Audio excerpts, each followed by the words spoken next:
sidaas ayay ku bilaabantay xafladii furitaanka dugsiga sare ee Boordanka ee Gab. Dugsiga sare ee Boordanka ayaa meesha uu dhaca ama uu ku yaala waxay u jirtaa magaalada Boorama 90 kilomitir oo dhinaca waqooyi ah. Waxa uu noqonayaa dugsigaasi kii ugu horeeyay ee Somaliland laga furo waayahan dambe dugsigii ugu horeeyay ee Boordan ah oo loogu talagalay ardaydu in ay waxyaabaha ay u baahan yihiin waxbarashada, cuntada, jiifka iyo wax walba ay ka heli karaan. Waxa ka qayb galay xafladda furitaanka dugsigaasi koox wasiirada kamid ah Somaliland kuwaas oo ay kamid ahaayeen wasiirka cadaaladda Professor Ismaaciil Moominar, wasiirka beeraha Professor Faarax Cilmi Geedole, wasiirka dhalinyarada dalxiiska iyo hidaha iyo dhaqanka Mudane Maxamed iyo ku-xigeenka wasiirka waxbarashada Mudane Cali Xaam. Waxaa sidoo kale ka qayb galay madax ka socotay gobolka Awdal oo ugu horeeyay gudoomiyaha waxbarashada ee gobolkaasi Mudane Daahir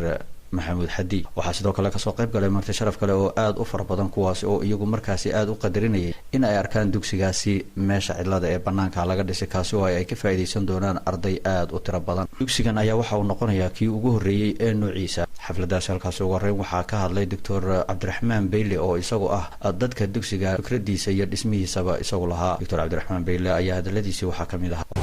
maanta waxaan taaganahay marka iskuulkii physically uu dhismay afartan class baa dhisan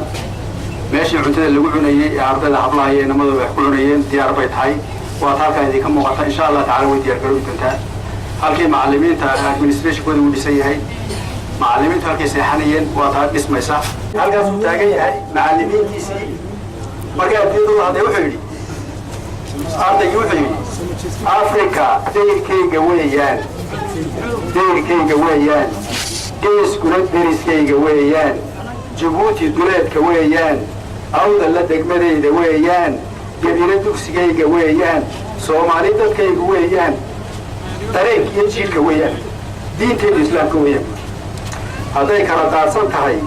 bulshada isku duubni iyo dadkoo loo midoobay iyo dalaan dariteeda iyo cadaaladna deeqda iyo sinaan lagu doogsan iyo xornimo ummadayda weeyaan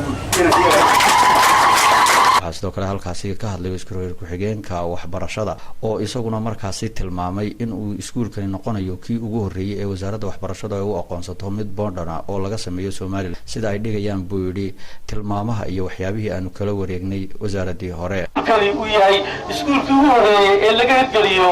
oo ku yaala rural area ama dhulka reer miyiga oo Boordan ah oo chief iyo cunto leh inuu kii ugu horeeyay ee ku yaala dhulka rural area marka laga reebo urban area city Boorama iskuulka horeeyay ee awoor ee uu sheegay registerka aadoomaha ee uu sheegay registerka jaamacadda Amuud waxaan asoo saarahaa waxaan idin balan qaadayaa inaan chief iyo joog bay ku shaqeyno oo ummadda aad gaadhaan oo aad noqotaan ummad dadka la tartanta ummad waxbarashada ku tartanta ummad nool oo qofku aan wax baran marka aydaan wax marti sharaftii kale halkaas ka hadashay dhamaantood waxa ay ammaan iyo bogaadin aad u fara badan u soo jeediyeen Dr. Cabdiraxmaan Beyle oo ay ku tilmaameen in uu fikradaasi isagu uu keenay dhaqangalkeeda ay noqotay markaasi mid midhadhala oo ay ka faa'iideysan doonaan dadka beeraleyda iyo xoolo dhaqatada ee deegaanada miyiga ah. Xasan Ciise, Universal TV, deegaanka